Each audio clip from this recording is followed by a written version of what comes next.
আমাদের প্রভু এক এক নবীর উম্মত, জীবন বিধান এক ঐশী বাণী কোরআন।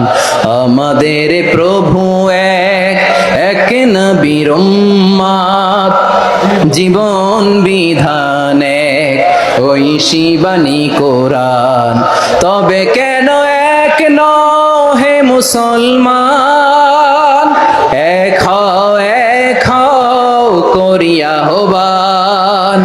বাইতুল্লাহ এক, আওয়াজ করে বলো আমাদের বাইতুল্লাহ কয়টা? বাইতুল্লাহ এক, মদিনা শরীফ এক, উহুদ পাহাড় এক, বদরের মাঠ এক। একটা তো জীবন আর মরণ যে একটাই, একসাথে মিলে মিশে একটাই প্রাণ। তবে কেন এক নও হে মুসলমান, এক হও করিয়া আহ্বান। পেকুয়ার ভাইরা, এটা তো আমার ওয়ার্ম আপ প্রোগ্রাম। আমার বিভাগীয় প্রোগ্রাম হচ্ছে 8 বিভাগে 8টা। কয়টা? এটা কেন নিলাম? নেয়ামতুল্লাহ নিজামীর জ্বালা থেকে বাঁচার জন্য নিলাম। ওর জ্বালাতনে ও পারে না মালয়েশিয়া থেকে আমরা টেনে নিয়ে আস, চার্টার ফ্লাইট ভাড়া করে পারে না নিয়ে আস। এমন কোনো মাধ্যম নাই, এমন কোনো ওয়ে নাই, সে ধরে নাই। আর তার কাছে আমার কাছে তার দাবিও আছে, কারণ এর আগে 2-3 বার আসার কথা ছিল। কয়েকবার এসে ফিরে গেছি, অনুমতি হয় নাই। এখন দাবার গুটি পাল্টে গেছে, দাবার গুটি পাল্টে গেছে। এক মাঘে শীত যায় না, কিন্তু আমরা স্মরণে রাখি না, ভুলে যাই।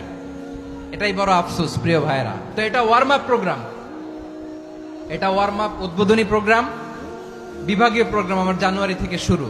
তো যা যা করছেন আমার সাথে পেকুয়াতে সব কিন্তু বয়ান দিব, ওই জায়গায় সব বলে দিব পেকুয়াবাসী কি করছে। আমি তো ভাবছি পেকুয়ার জেনারেশন জি আমাকে এমন ভাবে রিসিভ করবে, আমার কোনো ব্যাক পেতে হবে না, কষ্ট পেতে হবে না। আমাকে স্মার্টলি তারা স্টেজে রিসিভ করবে, স্মার্টলি তারা সেফ এন্ট্রি সেফ এক্সিট দিবে। তো বাস্তবে তো উল্টা, একেবারে উল্টা। আমি জানি জায়গা নাই, ওই যে দেখছেন উত্তর রেডিয়াস। আমি জানি যে ধারণ ক্ষমতার অনেক বেশি লোক হয়ে গেছে, এটা আমি জানি। ভালোবাসা কোনো আইন কানুন দিয়ে মাপা যায় না, এটা আমি জানি।